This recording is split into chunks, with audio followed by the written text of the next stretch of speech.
नमस्कार। आज हम एक सफर पर चल रहे हैं। एक ऐसा सफर जो मिट्टी की गहराइयों से शुरू होकर आज के मॉडर्न साइंस तक जाता है। तो चलिए साथ मिलकर समझते हैं खेती के इस विज्ञान को।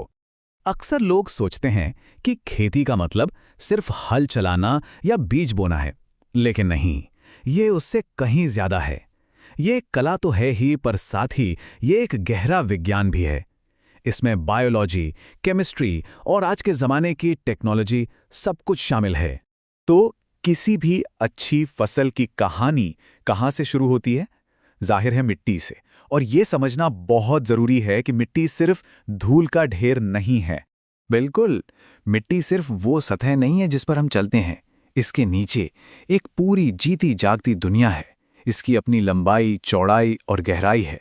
और अच्छी फसल की पहले सीढ़ी इसी गहराई को समझना है। जैसे ये तस्वीर दिखा रही है, अगर हम मिट्टी को वर्टिकली काट कर देखें तो हमें ऐसी अलग अलग परतें दिखाई देंगी। इन्हें ही होराइजन कहते हैं। और पता है, ये परतें असल में मिट्टी की पूरी कहानी बताती हैं कि वो कितनी पुरानी है, कितनी उपजाऊ है, कितनी सेहतमंद है। देखिए, हर परत का अपना अपना रोल है। जैसे ओ होराइजन में जैविक पदार्थ होते हैं, लेकिन हम किसानों के लिए सबसे सबसे ज़रूरी है ए होराइजन, जिसे हम टॉप सॉइल या ऊपरी मिट्टी भी कहते हैं। यही वो हिस्सा है, वो खजाना है, जहां से पौधों को असल में सारा पोषण, सारा जीवन मिलता है। तो सवाल उठता है कि एक अच्छी सेहतमंद मिट्टी आखिर बनती किस चीज़ से है? इसमें तीन मुख्य चीज़ें होती हैं। पहला है खनिज पदार्थ, जो इसका ढांचा बनाते हैं। दूसरा है जैविक पदार्थ, यानी ह्यूमस, जो पौधों का खाना है। और तीसरा, जो बहुत ज़रूरी है, वो है खाली जगह, यानी पोर स्पेस, जहां से जड़ों को सांस लेने के लिए हवा और पीने के लिए पानी मिलता है।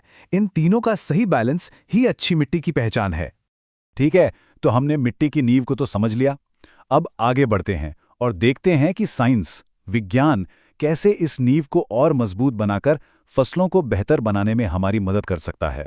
सोचिए जरा, क्या हमें सच में पता होता है कि हमारी फसलों को असल में किस चीज की भूख है? ये सवाल सुनने में बहुत सीधा लगता है, पर है बहुत जरूरी। क्योंकि अंदाजे से काम करने पर अक्सर मेहनत और पैसा दोनों बर्बाद हो जाते हैं। तो इसका हल क्या है? अंदाजा लगाना छोड़िए और विश्लेषण कीजिए। जी हां, साइंस का सहारा लीजिए। सॉइल टेस्टिंग, यानी मिट्टी की जांच, हमें बिल्कुल सटीक जानकारी देती है कि जमीन में किन पोषक तत्वों की कमी है और किन की अधिकता। और ये प्रक्रिया कोई रॉकेट साइंस नहीं है। इसके 4 सीधे सरल स्टेप्स हैं। सबसे पहले खेत से सही तरीके से सैंपल लेना, फिर उसे लैब के लिए तैयार करना, वहां पोषक तत्वों की जांच होती है, और आखिर में उस रिपोर्ट को समझना। हर एक कदम हमें बेहतर और फायदेमंद खेती की ओर ले जाता है। अच्छा, मिट्टी की रिपोर्ट आ गई, अब क्या? अब आता है अगला बड़ा कदम, जिसे कहते हैं इंटीग्रेटेड न्यूट्रिएंट मैनेजमेंट, या शॉर्ट में INM। और ये सिर्फ बाजार से लाकर यूरिया DAP डाल देना नहीं है, ये उससे कहीं ज्यादा स्मार्ट तरीका है। NIM का मतलब है एक बैलेंस्ड अप्रोच।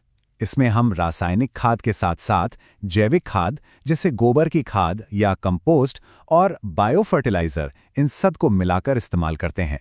मतलब एक संतुलित थाली तैयार करते हैं। जैसे हमारे शरीर को एक संतुलित आहार चाहिए, ठीक वैसे ही हमारी मिट्टी और फसलों को भी चाहिए। चलिए, पोषक तत्वों की बात तो हो गई। अब खेती के 2 और बड़े चैलेंजेस पर आते हैं, पानी का मैनेजमेंट और कीटों से बचाव। देखते हैं कि यहाँ टेक्नोलॉजी हमारी कैसे मदद कर रही है। हम सब जानते हैं पानी कितना कीमती है, और खेती में तो हर एक बूंद कीमती है। जो हमारे पारंपरिक सिंचाई के तरीके हैं, उनमें बहुत ज्यादा पानी बर्बाद हो जाता है। लेकिन आज की टेक्नोलॉजी हमें पानी बचाने के स्मार्ट तरीके देती है। यहां पर देखिए कितना फर्क है। एक तरफ पारंपरिक सिंचाई है, जहां पानी का बहुत ज्यादा इस्तेमाल होता है और फसल के खराब होने का भी डर रहता है। दूसरी तरफ है ड्रिप जैसी प्रिसिजन तकनीकें, जो बूंद बूंद पानी सीधा पौधों की जड़ों तक पहुंचाती हैं। इससे पानी भी बचता है और फसल भी ज्यादा स्वस्थ रहती है।